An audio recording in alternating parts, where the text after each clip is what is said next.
आज के short analysis में हम डिस्कस करेंगे MCX स्टॉक के ऊपर, जिसका फुल फॉर्म है मल्टी कमोडिटी एक्सचेंज। दोस्तों, ये स्टॉक के अंदर हमने जो प्रीवियस एक एनालिसिस करी थी, यहाँ पे हमने एक राउंडिंग चार्ट पैटर्न बनता हुआ फाइंड किया था, लेकिन दोस्तों इसने हमारी एंट्री ट्रिगर करी ही नहीं थी। यहाँ पर राउंडिंग चार्ट पैटर्न बनकर रेडी था, लेकिन दोस्तों ये जो येलो लाइन की नेकलाइन थी उसके ऊपर हमें क्लोजिंग नहीं मिली। ये जो 6142 के ऊपर हमें एक सक्सेसफुली ग्रीन कैंडल की क्लोजिंग नहीं मिली और यहाँ पर हमारी एंट्री ट्रिगर ही नहीं हुई और वहाँ से स्टॉक डाउन साइड पे आ गया। तो दोस्तों ये जो पैटर्न था ये एक तरह से इनवैलिड पैटर्न हो गया। और अभी अगर आप मोस्ट रिसेंटली देखो तो स्टॉक के अंदर एक रेंज बनी है और यहाँ पर अगर आप देखो तो एक पैरेलल चैनल के अंदर ही स्टॉक अभी भी ट्रेड कर रहा है। ये एक पैरेलल चैनल बनकर ही स्टॉक ट्रेड कर रहा है और यहाँ से अगर आप देखो तो दोस्तों यहाँ पर एक एक्स वे क्रिएट हुई है जहाँ से डाउन साइड में एक वाई वेव आ सकती है। और दोस्तों यहाँ पर अगर आप देखो तो फ़िलहाल अभी स्टॉक के अंदर एक पैरेलल चैनल बनी है, जिसको दोस्तों ये पैरेलल चैनल दोस्तों स्टॉक के अंदर बनी है। और अगर इसका जो मिड सपोर्ट निकालना हो तो एग्जैक्ट ये पैरेलल चैनल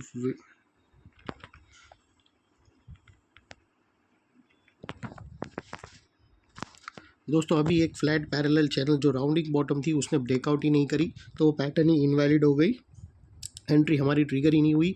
और दोस्तों यहाँ पर एक पैरेलल चैनल बनकर ट्रेड कर रहा है। अभी दोस्तों मूव यहाँ पर जो स्पीड में जो मूव आएगा, जो एक्शनेबल मूव आएगा वो इधर अपसाइड में। देखो दोस्तों पैरेलल चैनल एक ऐसा पैटर्न है, ये जो हॉरिजॉन्टल पैरेलल चैनल है ये दोस्तों न्यूट्रल पैटर्न है, ना ही ये बाई साइड वाला है ना ही ये सेल साइड वाला है।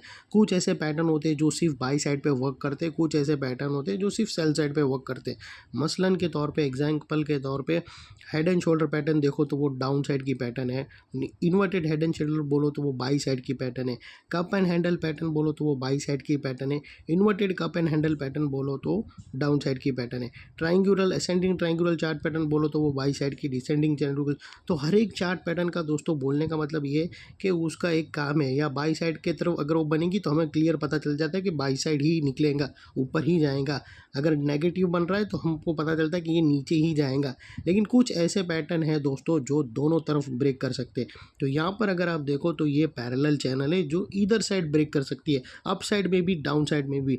अगर अप साइड में ब्रेक करेंगे तो वो जो लेवल थे जो मैंने राउंडिंग बॉटम पे निकाले थे वही लेवल फिर से आ सकते हैं। अगर ये अप साइड में ब्रेक करेगा तो उसके चांसेस दोस्तों फ़िलहाल बहुत ही कम है, क्योंकि दोस्तों ये अभी एक इम्पॉर्टेंट रेजिस्टेंस बनकर खड़ा हो चुका है अप साइड में। क्योंकि दोस्तों ये लेवल पे 2 बार स्टॉक ने रिजेक्शन फेस किया, सक्सेसफुली अप साइड जा ही नहीं पाया। यहाँ पे अगर आप देखो तो फर्स्ट टाइम रिजेक्शन फेस किया, सेकेंड टाइम रिजेक्शन फेस कर दिया, और उसके बावजूद अभी जो करंटली है वो लोअर एंड के पास ट्रेड कर रहा है। तो पॉसिबिलिटी इसकी ज़्यादा रहेंगी कि डाउन साइड पे ब्रेक कर सकता है। और अगर डाउन साइड पे ब्रेक करेगा तो दोस्तों फिर यहाँ पर स्टॉक के जो टारगेट, फर्स्ट टारगेट 4800 के आसपास आएगा और सेकंड टारगेट दोस्तों तकरीबन 4700 के आसपास सेकंड टारगेट रह सकता है। लेकिन अगर 6240 यानी ये जो पैरेलल चैनल है उसके ऊपर अगर ग्रीन कैंडल क्लोजिंग मिली तो दोस्तों फिर से हम ये अपसाइड के ये वाले लेवल, यानी जो स्टॉक के जो हमने राउंडिंग चार्ट पैटर्न पे प्रीवियसली जो लेवल बताए थे 7040 के आसपास ये जा सकता है। तो ये दोनों साइड वाला मतलब ये न्यूट्रल ट्रेड है, बाई साइड का भी नहीं है, सेल साइड भी है। इधर साइड ब्रेक करा तो दोस्तों हमें अप साइड में वैसे ही अप साइड में या डाउन साइड में मूव देखने मिल सकता है। और कुछ लोग यहाँ पर हमें पूछ रहे थे शॉर्ट टर्म व्यू। तो दोस्तों शॉर्ट टर्म व्यू के लिए हम लोग को एकदम लोअर टाइम फ्रेम देखना पड़ता है, यानी 15 मिनट के चार्ट देखना पड़ता है। अगर आप 1 से 2 दिन का देखो व्यू तो उसके अंदर भी दोस्तों यहाँ पर भी एक रेंज ही बनी है दोस्तों, और एक राउंडिंग टॉप बनता हुआ यहाँ पर हमें दिखता है दोस्तों। अगर 15 मिनट चार्ट में देखो तो राउंडिंग टॉप है और यहाँ पर एक बॉटम है। अगर ये ब्रेक करा तो राउंडिंग टॉप पैटर्न ट्रिगर होगी, और अगर अपसाइड में जाता है, क्योंकि अभी भी दोस्तों राउंडिंग बॉटम ब्रेक डाउन हुई नहीं है, ये सिर्फ स्ट्रक्चर बना है। अगर ये बनकर ये अपसाइड में ब्रेक नहीं करता और अपसाइड में चला जाता है तो ये इनवैलिड पैटर्न हो जाएगा। अगर नेकलाइन जैसे डेली टाइम फ्रेम में कैसे वो राउंडिंग बॉटम थी वो इनवैलिड हो गई, वैसे ये राउंडिंग टॉप भी इनवैलिड होगी। अगर ये सीधा यहाँ से अप निकल गया अपसाइड में तो ये ब्रेक करने से पहले ही यहाँ से सपोर्ट लिया और फिर अपसाइड में निकल गया तो ये पैटर्न इनवैलिड हो जाएगी। तो ये चीज़ ज़रूर है, इसके नीचे ब्रेक डाउन हुआ तो फिर डाउन साइड में, और इसके ब्रेकडाउन पे दोस्तों हायर टाइम फ्रेम की भी नेकलाइन यहाँ पर ही है, आप लोगों को पैरेलल चैनल बताया था उसकी भी नेकलाइन यही है 5300 के आसपास की। तो वो ब्रेक करी तो वहाँ पर डेली टाइम फ्रेम में भी नेगेटिव स्ट्रक्चर है, 15 मिनट टाइम फ्रेम में भी ऑलमोस्ट नेगेटिव स्ट्रक्चर है। तो यहाँ पर वॉच आउट वाला लेवल रहेगा 5300। 5300 के नीचे डेली क्लोजिंग मिलती है तो दोस्तों प्रॉब्लम में आ सकता है। और आवरली भी मैं आप लोगों को बता दूँ तो आवरली में भी दोस्तों, आवरली में भी यहाँ पर एक चीज़ ऐसी हो सकती है आवरली टाइम फ्रेम में, आप लोगों को बता दूँ कि यहाँ पर एक रेंज प्ले कर सकते हैं। ये बहुत अच्छी चीज़ है यहाँ पर दोस्तों। ज़रूरी नहीं है कि ये सीधा जाकर डाउन साइड में ही ब्रेक डाउन कर सकता है, ये रेंज के अंदर भी कुछ दिन तक रेंज के अंदर भी ट्रेड कर सकता है। ज़रूरी नहीं है कि कल के कल ही डाउन साइड ट्रेड कर सकता है, यहाँ पर कुछ टाइम तक, लंबे टाइम तक एक साइडवे कंसोलिडेशन भी कर सकता है। तो अगर साइडवे कंसोलिडेशन मिलेगा तो डे ट्रेडिंग के लिए एक बहुत ही अच्छी अपॉर्चुनिटी लेंगी लोगों के लिए, और रेंज प्ले करने के लिए। और वो रेंज प्ले करने के लिए ओवरली टाइम फ्रेम में एक यहाँ पर ट्रेड बनता हुआ दिखता है। यहाँ पर अगर आप ओवरली टाइम फ्रेम में देखो तो दोस्तों यहाँ पर एक हमें डाउनवर्ड एक पैरेलल एक ट्रेंड लाइन मिलती है, और अगर यही ट्रेंड लाइन पे ये जो लेवल है वो एक नेक लाइन भी बन रहा है, और एक 50% है पैरेलल चैनल का जो एक रेजिस्टेंस है। तो अगर 5750 के ऊपर अगर निकलता है कल, तो यहाँ पर एक डबल बॉटम पैटर्न ब्रेकआउट होंगी जो स्टॉक को अपर लेवल पे लेके जा सकती है अपसाइड में। तो ये एक अच्छा खासा रेंज प्ले मिल सकता है। ये अपॉर्चुनिटी दोस्तों डे ट्रेडर्स वाले लोग के लिए खास रहेगी।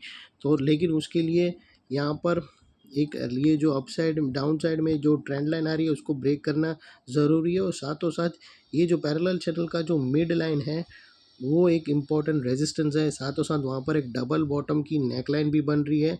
तो ये एक बहुत ही इम्पॉर्टेंट रेजिस्टेंस है, अगर ब्रेक करके सस्टेन हुआ तो ये एक इम्पॉर्टेंट सपोर्ट में टर्न हो जाएगा जो स्टॉक को हेल्प करेगा अपसाइड में पुश करने के लिए।